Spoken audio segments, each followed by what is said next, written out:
வணக்கம், நமஸ்காரம். இப்போது நாம் தரிசித்து கொண்டிருப்பது ராமகிருஷ்ணானந்தர். இவர் தான் தென்னிந்தியாவில் ராமகிருஷ்ணருடைய சிந்தனைகளை மக்களுக்கு தெரிவிப்பதற்கு சுவாமி விவேகானந்தரால் கொல்கத்தாவிலேருந்து தேர்ந்தெடுத்து அனுப்பப்பட்டவர்.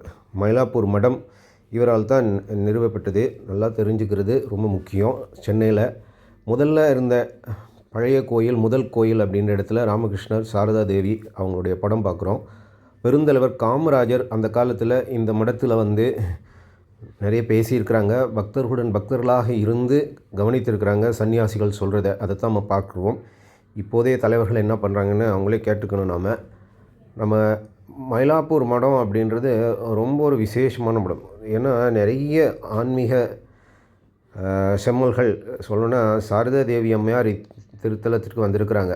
அதே மாதிரி நிறைய சீடர்கள், நேரடி சீடர்கள், ராமகிருஷ்ணருடைய சீடர்கள், பிரம்மானந்த சுவாமி இவங்கெல்லாம் இந்த மண்ணில் கால் பதிச்சிருக்கிறாங்க. அப்படின்றப்போ இந்த இடம் புனிதமாகிறது. அதனால் அங்கே போனோன்னா அந்த பாசிட்டிவ் வைப்ரேஷன் கொஞ்ச நேரம் கண்ணை மூடிட்டு அமைதியாக இருந்தோன்னா சிறப்பாக இருக்கும். இன்று ராமகிருஷ்ண பரமஹம்சரின் 191வது ஜெயந்தி தினம் கொண்டாட்டம். அதை காட்சிப்படுத்த வேண்டும் அப்படின்னு சொல்லிட்டு மக்களுக்காகவும் பக்தர்களுக்காகவும் காட்சிப்படுத்துகிறோம். இன்று சத்ரபதி சிவாஜியினுடைய ஜெயந்தியும் செலிப்ரேட் பண்ணிகிட்ருக்குறோம். ஸோ இதெல்லாம் நம்ம பாரத கலாச்சாரத்தில் இவ்வளோ பெரிய பெரிய மகான்கள், பெரிய பெரிய வீரர்கள் எல்லாம் பிறந்திருக்கிறாங்க அப்படின்றத நம்ம குழந்தைங்களுக்கு கண்டிப்பாக சொல்லணும். அதைத்தான் இப்போ நாம் பார்த்து கொண்டிருக்கிறோம்.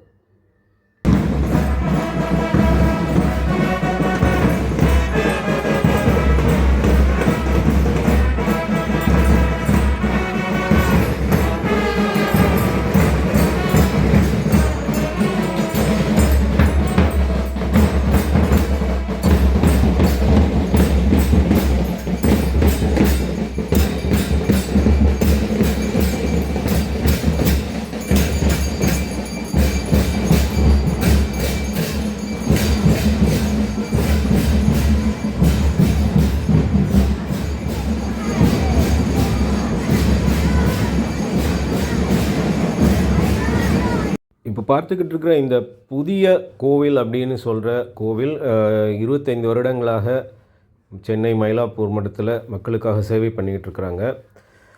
ராமகிருஷ்ணருடைய சிந்தனைகள் ரொம்ப முக்கியமான டீச்சிங்ஸ் அப்படின்னு பார்த்தோன்னா அவங்க என்ன சொல்கிறாங்க அப்படின்னா, எல்லா மதங்களுமே எப்படின்னா பல வழிகள் ஒரே இறைவனை சேர்ந்து அடைவதற்கு உதவுது. so many faiths, so many paths, so many religions, so many paths அப்படின்ற மாதிரியான சிந்தனைகள். எத்தனை மதங்கள் இருக்கோ அத்தனையுமே ஒரே இறைவனை நமக்கு காண்பிக்கிறது அப்படின்றது ராமகிருஷ்ணனுடைய ரொம்ப முக்கியமான ஒரு செய்தியாக இருக்கிறது. அவர் கிறிஸ்டியானிட்டி, இஸ்லாம் இந்த மதங்கள் எல்லாம் ஒரே இறைவனை தான் நமக்கு காமிக்குது அப்படின்னு சொல்லிட்டு இதை மற்றவங்க ஏற்றுக்கிறாங்களோ இல்லையோ, சனாதன தர்மத்தில் இதுதான் ரொம்ப முக்கியமான ஒரு விஷயமாக இருக்குது. பகவத்கீதையிலையும் கிருஷ்ணர் சொல்கிற மெசேஜ், எல்லா வழிகள்லையும் என்னை அடையலாம் அப்படின்னு கிருஷ்ணர் பகவத்கீதையில் சொல்கிறார் இல்லையா, அந்த மாதிரி.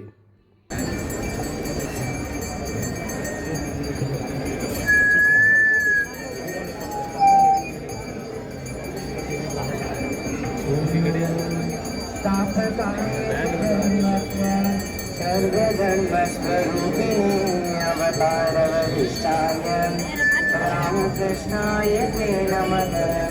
जननीं शारदां देवीं रामकृष्णं जगद्गुरुं पारपत्नीदयो श्रित्वा प्रणमामि मुहुर्मुहुः।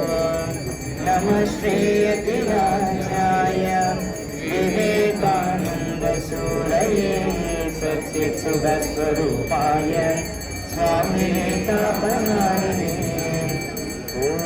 शगना भवतु शगनौ पुनस्तु त्वमेव बन्धुश्च सदा त्वमेव त्वमेव विद्या प्रवीणं त्वमेव त्वमेव सर्वं मम देवदेव।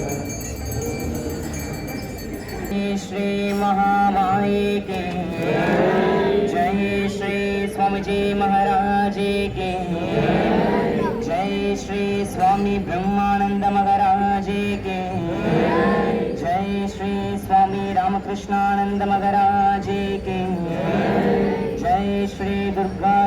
सरस्वती माए की जय श्री सिद्धिविनायक मूर्ति की जय श्री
இந்த சின்ன குழந்தைங்க ராமகிருஷ்ணருடைய படத்தை வைத்து ஒரு தேர் இழுத்துட்டு வர்றது மயிலாப்பூர் மாட வீதிகள் மூலமாக இந்த மயிலாப்பூர் மடத்துக்கு ஒவ்வொரு ஜெயந்தி போது பண்ணுவாங்க. அதை பார்க்குறப்ப ரொம்ப மகிழ்ச்சியாக இருக்கும். சின்ன வயசுலேயே இந்த பசங்க பண்ணுறது. ஸோ ராமகிருஷ்ணருடைய இல்லத்தில் படிக்கிற பசங்க தான் இந்த பசங்க. ரொம்ப ஃபேமஸான 125 வருடங்களாக செயல்பட்டு கொண்டிருக்கும். பலர் பயனடைஞ்சிட்ருக்காங்க இதனால்.